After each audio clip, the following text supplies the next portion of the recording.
Hey DivaGals, it's Delaina Dixon, and today we are going to talk about makeup and finding your right color for your skin tone.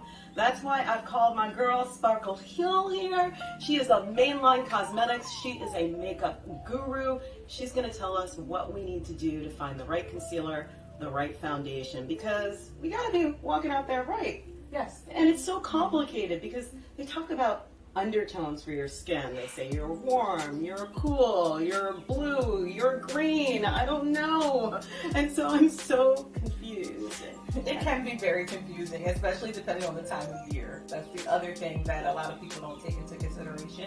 Because in the summer, you're going to be a little bit, darker, deeper, warmer, and then maybe in the winter, not so much. So it definitely can be very tricky. So I thought that I was really, really red, but you're saying that I'm a little bit cooler than that. You are, right now, one of the tricks that I did learn over the years was from a fellow artist, Bobby Brown. We all know and love Bobby Brown.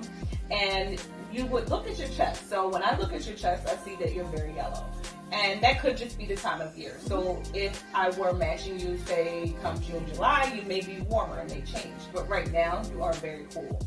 So I would probably match you with something a little more on the yellow side or a little more on the olive side, because that's what I would see. Now you can warm it up with blush or bronzer or something like that if you feel like it's too cool for you.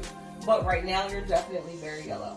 And is that the key, that you should kind of use the color in your chest? That's a great start. It's all about manipulation. So if I start off with something a little bit yellow and then I want to warm you up maybe with your bronzer and a contour, I will use something a little warmer. Okay, so we have some stuff here. Yes. So let's talk about what's good and what's bad. And it has nothing to do with the brand. This is purely about color. Yes, it has absolutely nothing to do with the brand. You do want to try to pay attention to what your skin type is. So I am drier, so I wouldn't wear something a little more matte. And that's why I would ask her the same thing, what's your skin type? Because if she's dry and I put something that's super drying on her, she's just going to be dry completely. So I do want to keep that in mind too. And then if you want SPF, that's a whole other ballgame. But a lot of people do want SPF in their foundation, but then you have a lot of people that don't. So if you're going to wear SPF, put that on first. We buy so much. There's so much in there. This is just some of the stuff that I've had. So first of all, with the stuff that I had in my collection, what do you think is a good choice for me? So let's check it out. Yeah. Let's try it on. So this one it looks like it's a little warmer. So I'm going to take a little bit. I know a lot of people don't like to warm things up on the back of my hand, but I do. I like to warm it, try it to see what the texture is like. If it's mattifying, if it's a little more oily, I like to know. So I definitely will check it with my finger. And I'm going to test you right here. So we're just going to put one swipe. And some foundations do oxidize. And what that means is as the time goes on or as it dries, it may dry down a different color. So you want to, that's why I like to try it on my hand first. So I can clearly see that this does mattify a little bit. And that's not a bad thing. It's just something to keep in mind when you're when you're matching. And then I'm going to try this shade. This one is a little bit deeper. So this one may be too dark already, but we're going to try it out. Actually, it's probably almost empty. So I'm going to use a little bit from the bottle. And I'm going to swatch that too. So turn this way so we can actually put it right next to each other so we can see it a little more to the right. There we go. I'm going to swatch this one. And we're just going to let them dry for a second. Just to see, because again, once they dry down, they may dry a different shade. So yes, this one is drying just a little bit more than this one.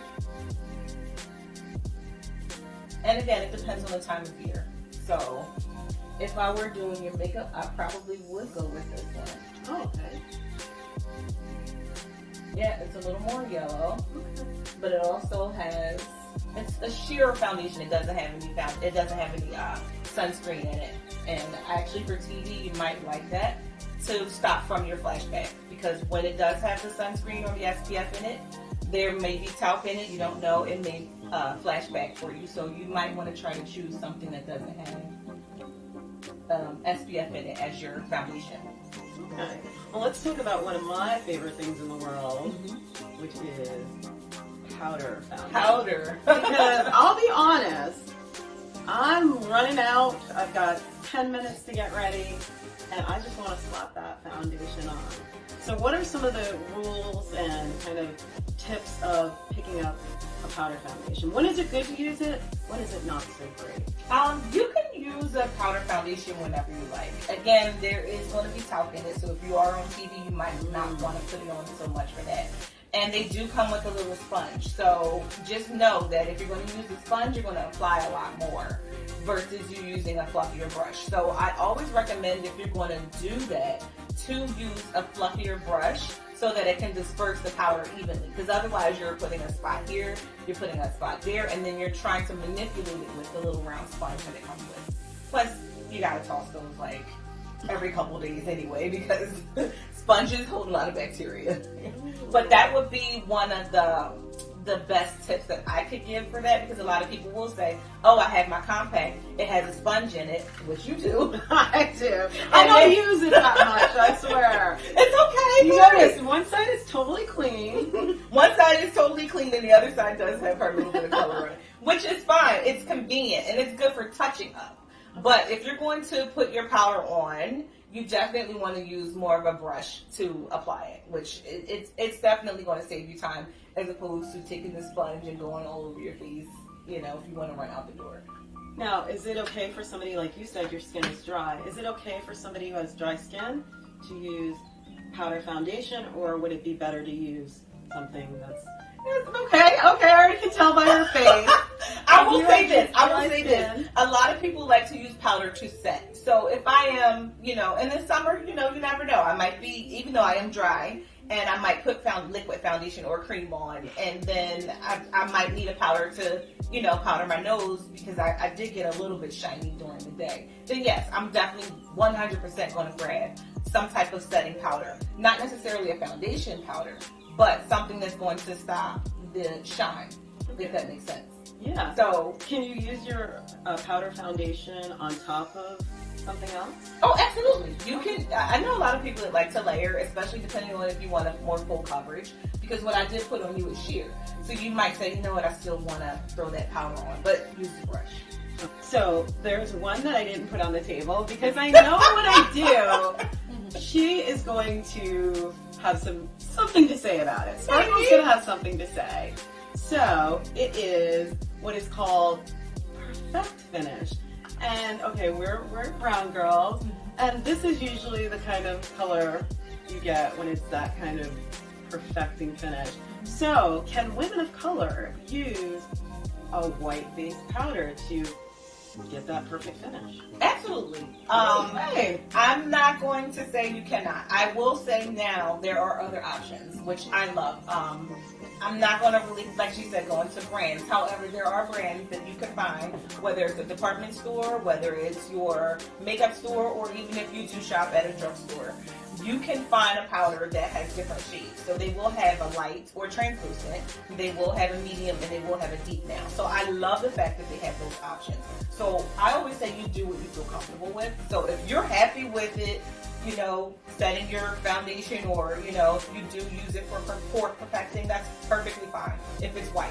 Believe it or not, it used to scare me back in the day, and now I'm just like, okay, no, it's fine. I have all shades in my kit now, so you're good. My last question when it comes to foundation and powder is, what about loose powder? Because obviously we have these powder foundations that come in compact, but what is the purpose of loose powder, and should it be a part of your collection? So I will put it to you like this: loose powder is very messy, and it's one of those things you want to leave at home. Compacts were kind of made just for travel purposes. So if you're traveling, if you're on the go, then yes, please grab your compact. But if you're going to leave it on your vanity, that's where you want to leave your loose powder, because it's going to be all over the place. It's one of those things that is meant to be set on your vanity, if that makes sense. So can you use foundation powder that's in a compact just like loose powder, or are they two separate things? So foundation powder is simply just going to be for your foundation, and then your loose powder you're going to be setting with, because it doesn't really have any color. Most of the loose powders will come in your translucent or your white, but whatever you want to call it. but they definitely don't really serve any purpose for your shades. If you're going to use your foundation powder, which has your color, you're going to use this first. And this is going to be your foundation. And then you can set it with a translucent powder. Okay, and then your setting spray. I mean, there's so many different steps, right? So basically, we're not using our loose powder just to put it on our face.